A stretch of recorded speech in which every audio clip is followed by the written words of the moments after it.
mas maganda mag-invest sila sa skills. Sa skills kasi nakikita ko rito yung iba nating kababayan pagka yung alam mo yung mababa yung parang naaabuso ba.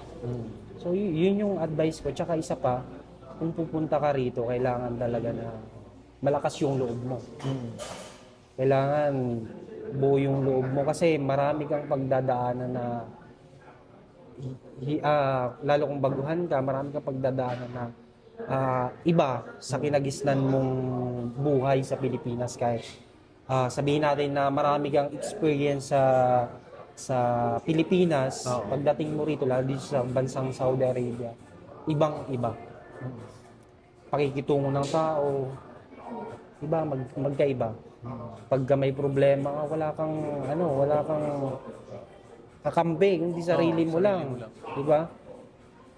At isa pa ron, once na nagka-problema ka rito, hindi ka basta-basta makakauwi ng Pilipinas. Unlike na sa Pilipinas ka lang. So, yun lang, planuhin yung kung pupunta ka talaga rito. Planuhin mo na buo yung loob mo na kaya mo kahit anong mangyari. Kasi hindi mo alam kung anong mangyayari sa'yo rito eh. Kaya kailangan alam mo yung before ka pumunta, kailangan mag-research din. Research sa kung ano yung papasukin mong trabaho. Na para at least, kung nandito ka na, at least kahit paano may alam ka. So, yun lang may advice ko. Bro, ano yung sa tingin mo naging purpose ng Lord sa'yo, ba't ka napunta sa Saudi Arabia?